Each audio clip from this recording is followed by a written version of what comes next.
Bonjour, bonjour. C'est toujours un plaisir pour moi de vous retrouver à l'occasion de ces Aroma Live. Pour ceux et celles qui ne me connaissent pas, je me présente. Je suis Nathy Derveillé. Je suis accompagnatrice en vitalité et mieux-être par la nature. Alors, beaucoup auraient utilisé le mot de coach pour qualifier leur activité. Pour ma part, je préfère nettement celui de accompagnatrice parce que c'est ce que je fais.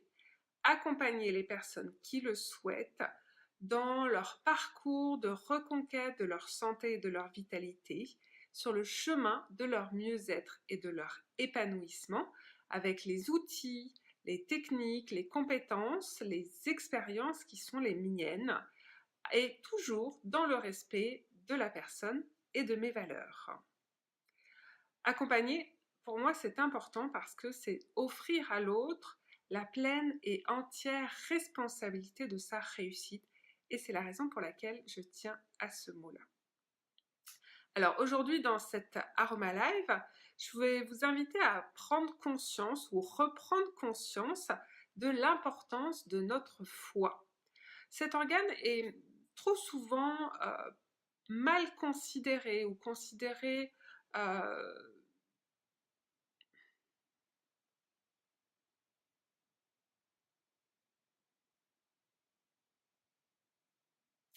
Aujourd'hui, dans cet Aroma Live, je vais vous inviter à prendre conscience ou reprendre conscience de l'importance de notre foie.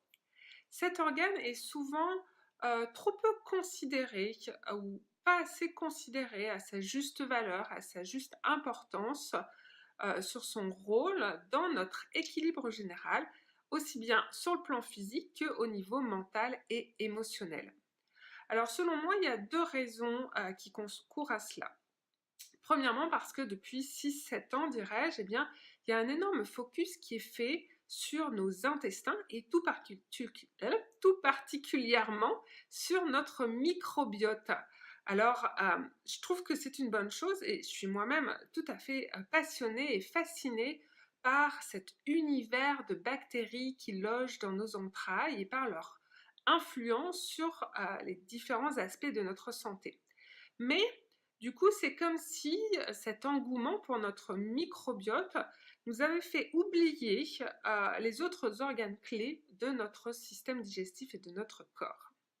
La deuxième raison à cela, à cette perte de vue de l'importance du foie, selon moi, c'est que ces 15 dernières années, ont relégué le foie à, je dirais, un accessoire de mode que l'on brandit au printemps, pour aller retrouver sa ligne qui va bien afin d'enfiler sa petite robe à fleurs, ou alors que l'on fait surgir comme un hochet magique à n'importe quel moment de l'année, histoire de se délester des 3 kilos superflus qui viennent de s'installer sur nos hanches.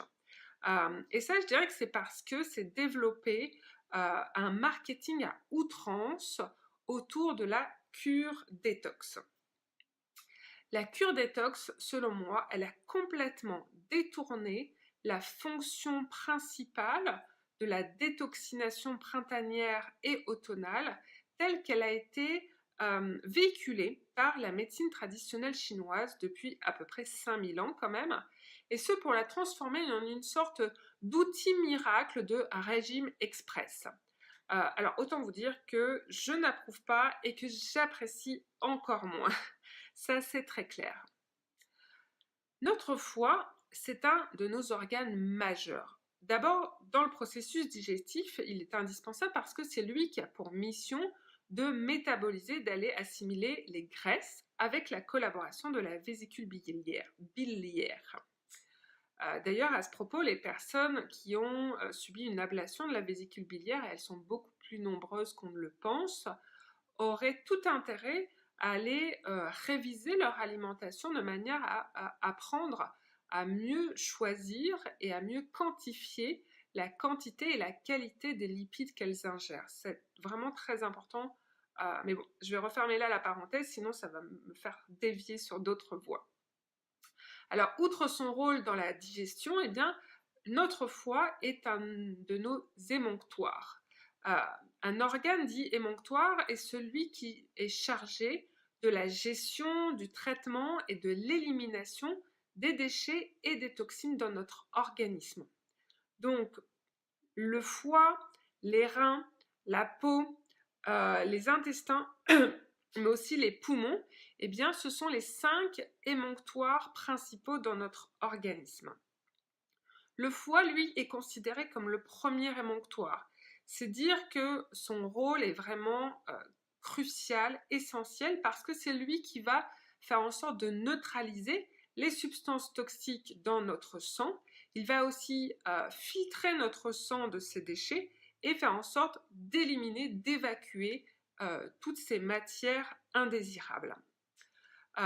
Chaque fois qu'un émonctoire est défaillant, soit parce que l'organe est malade, soit parce qu'il y a une telle surcharge de déchets et de toxines que l'émonctoire est en peine à les traiter, à les éliminer, eh bien, les toxines vont alors s'accumuler dans notre organisme et celui-ci, eh bien, n'arrivera plus à un moment donné à travailler correctement.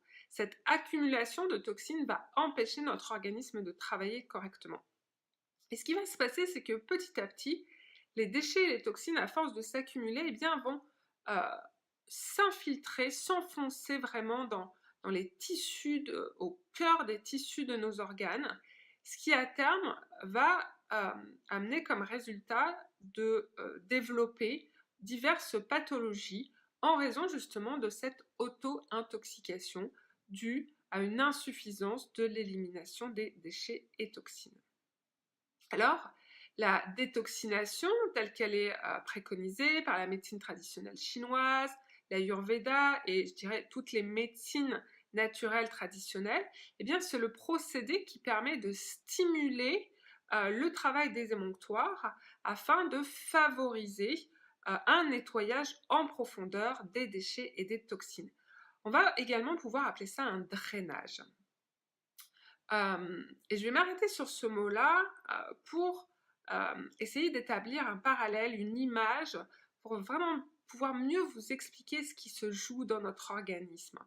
Alors, je vais vous inviter à imaginer une rivière dans laquelle sont régulièrement jetés des déchets.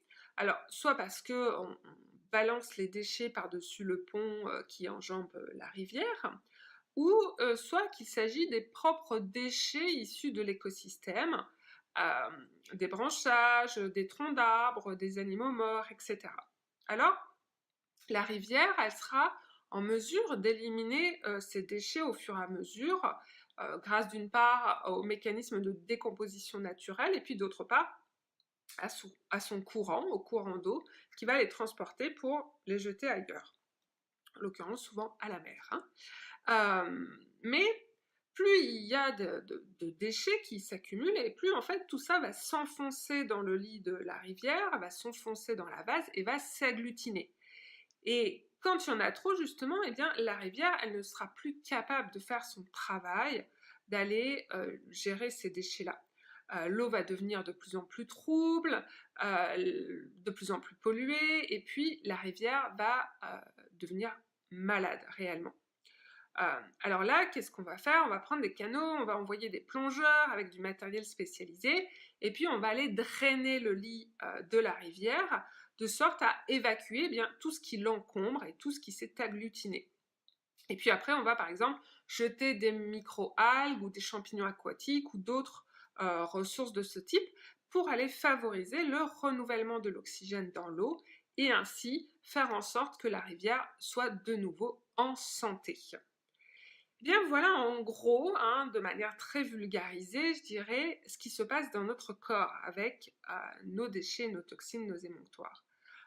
Donc, la détoxination, c'est le fait d'envoyer les canaux, les plongeurs et puis le matériel spécialisé.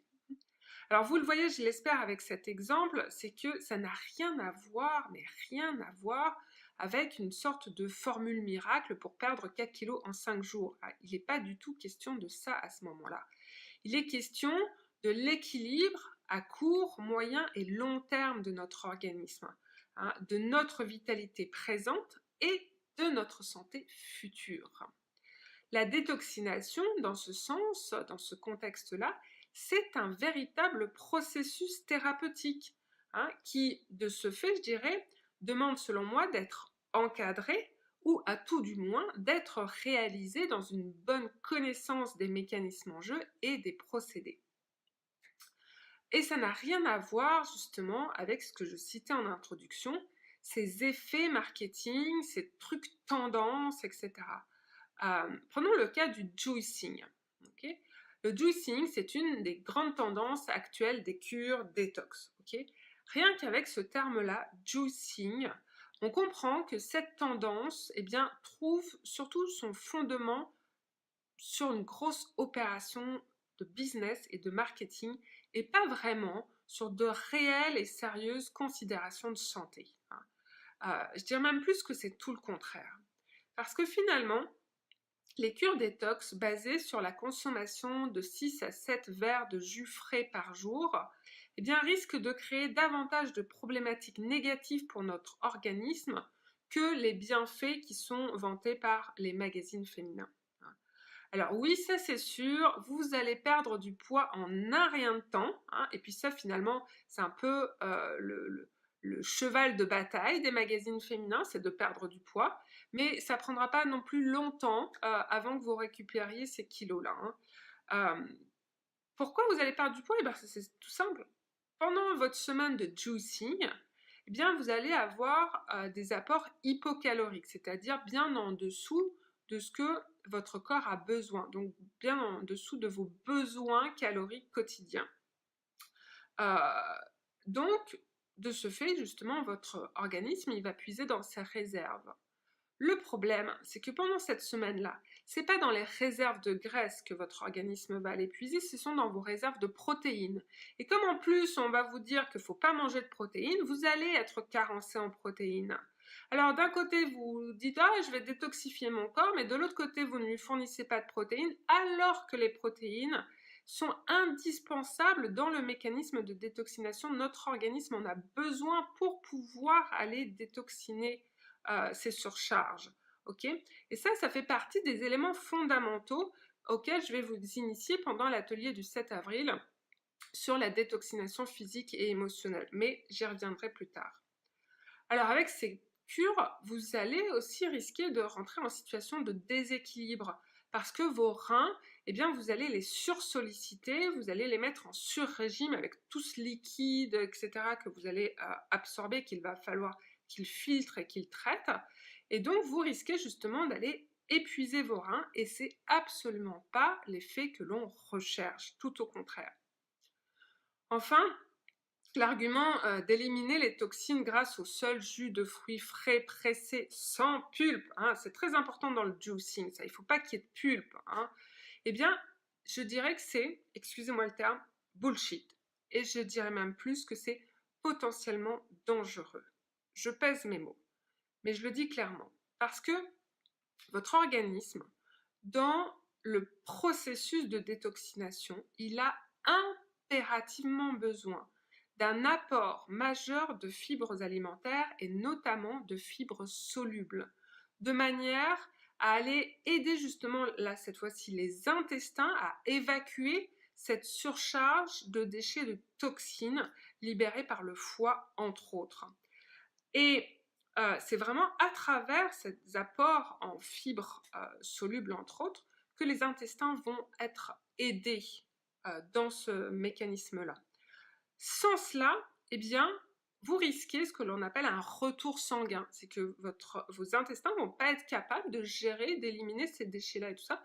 Et puis les toxines, du coup, elles vont être réabsorbées, réinjectées dans la circulation sanguine et vous vous réintoxinez, vous vous réintoxiquez, d'accord, par ce processus-là.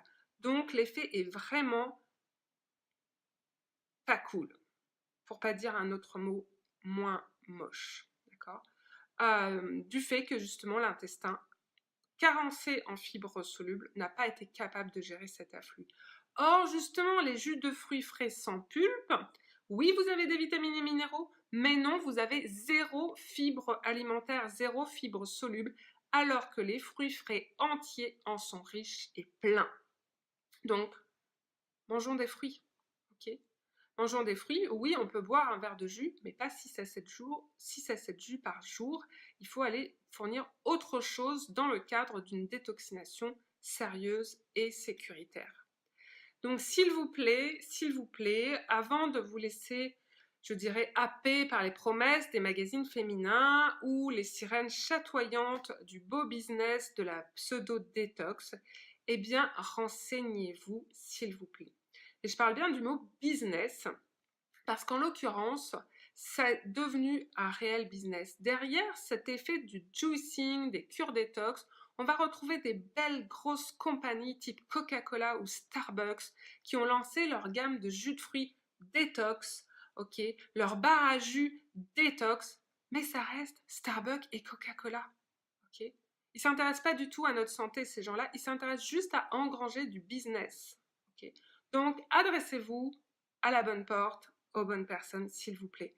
Parce que oui, la détoxination, c'est un mécanisme qui est à la fois simple et complexe. C'est un mécanisme qui peut réellement vous procurer un mieux-être immédiat et favoriser votre meilleure santé à terme. Tout comme cela peut être un espèce de mirage aux effets délétères à terme. Donc, je vous en prie, je vous invite vraiment à être responsable de vous-même et de vos choix et puis de faire des choix, je dirais, avisés et éclairés. Revenons maintenant à ces fêtes de Pâques qui approchent, puisqu'elles sont dans quelques jours. Nous sommes mardi 27 mars et Pâques, c'est le 1er avril. Et pour beaucoup d'entre nous, ce sera l'occasion festive de se retrouver en famille et de faire ripaille, entre autres. Et puis c'est bien, c'est des bons moments à vivre et c'est une bonne chose de vivre des moments pareils. Par contre, je trouve que c'est bien aussi de veiller à faire en sorte que notre organisme, lui aussi, le vive plutôt bien.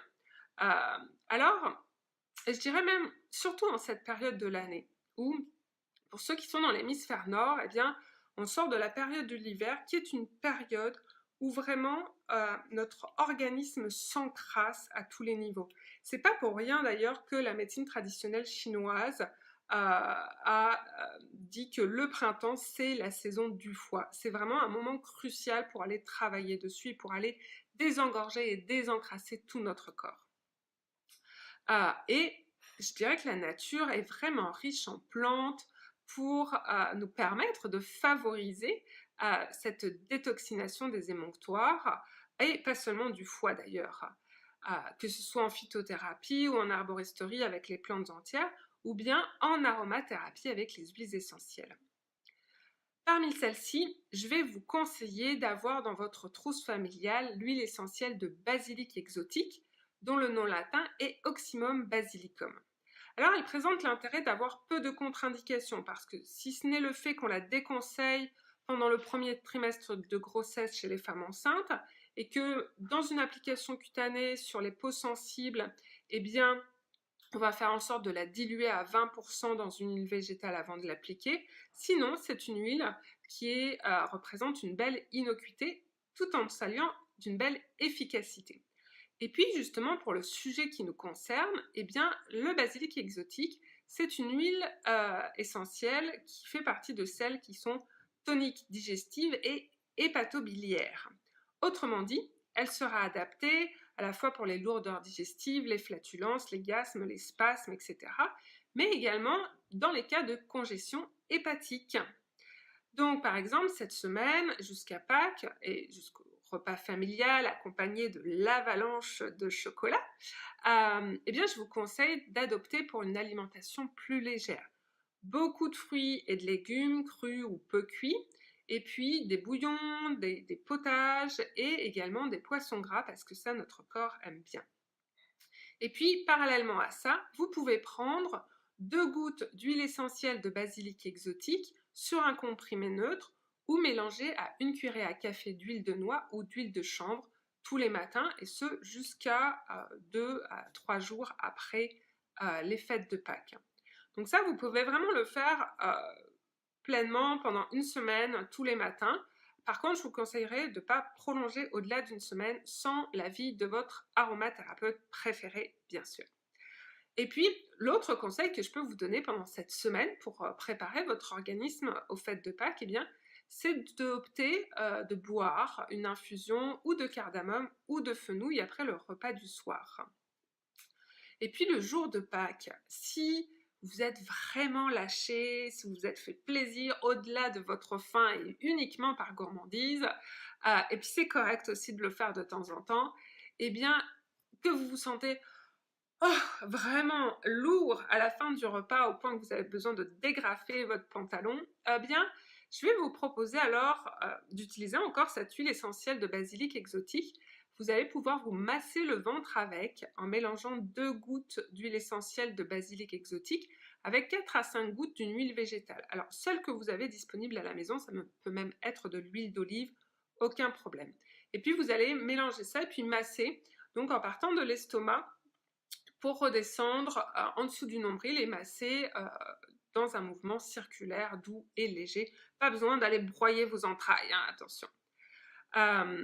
Et je vous l'ai dit, il y a aussi l'option des infusions. Alors la cardamome que je viens de vous citer, c'est vraiment une de mes épices préférées. Que ce soit au niveau gustatif ou olfactif, pour ses propriétés thérapeutiques physiques, mais aussi pour ses vertus sur le plan subtil et psycho-affectif. J'adore la cardamome. C'est une des épices incontournables de l'Ayurveda et elle est également très fortement mentionnée dans les traités de médecine traditionnelle chinoise. D'ailleurs, elle est considérée par elle comme une véritable panacée pour les maux digestifs et pour tous les troubles intestinaux. Alors, à ce niveau, et même si personnellement, je ne veux pas réduire l'intérêt thérapeutique de la cardamome à la sphère digestive, elle offre une puissante action comme stimulante digestive, comme stomachique, carminatif, cholérétique et cholagogue.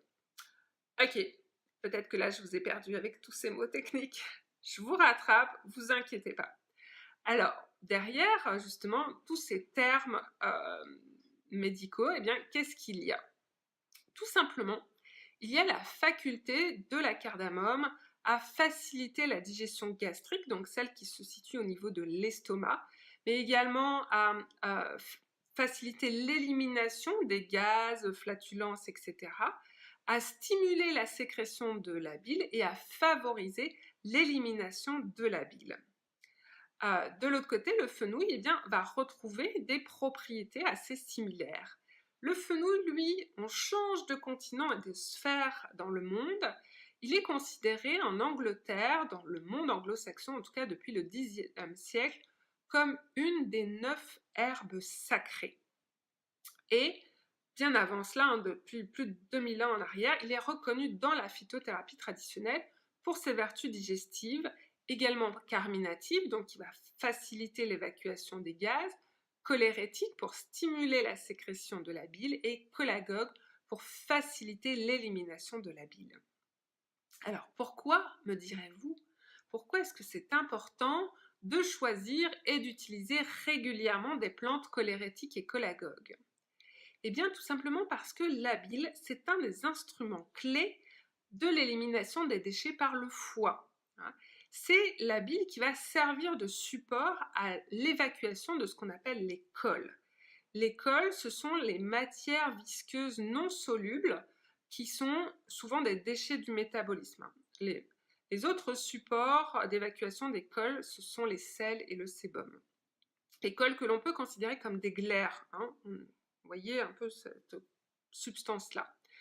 Alors, ce qu'il y a, c'est que lorsqu'on a une surcharge de colle, eh bien, ça amène à une fatigue hépatique, à l'épuisement du foie, et cela aussi peut se répercuter au niveau des voies respiratoires. L'asthme, les bronchites, des sinusites à répétition, mais aussi de l'eczéma ou de l'acné purulent, en fait, sont considérés comme ce qu'on appelle des maladies de col, entre guillemets, qui sont favorisées ou qui peuvent être renforcées par un dysfonctionnement des émonctoires et notamment du foie. Alors souvent, on ne fait pas la relation entre le fait d'avoir tout le temps des bronchites et puis le fait que notre foie ne fonctionne pas bien. Le foie, c'est un organe qui est très silencieux, très résistant, Donc quand on déclare une pathologie du foie, c'est que vraiment déjà notre organe, il a franchi la ligne rouge depuis bien longtemps, d'accord? Donc il ne faut pas attendre d'avoir mal au foie pour prendre bien soin de son foie, parce que ça va d'abord avoir d'autres répercussions sur différentes sphères de notre organisme et de notre santé. Alors, pour notre infusion de cardamome ou de fenouil, eh bien, vous allez les choisir sous forme de graines. Une cuillère à café, 2 graines de cardamome ou 2 graines de fenouil que vous allez broyer. Alors moi j'aime bien utiliser un pilon pour le faire, mais chacun son ustensile. Et puis vous les ferez infuser pendant une dizaine de minutes dans une grosse tasse d'eau chaude. Après vous filtrez et vous le buvez tranquillement. Ce qui est sympa, c'est que vous pouvez aussi proposer ces infusions-là à vos enfants à partir de 3 ans. Bon, alors dans ces cas-là, on laisse refroidir l'infusion pour pas les brûler non plus, hein.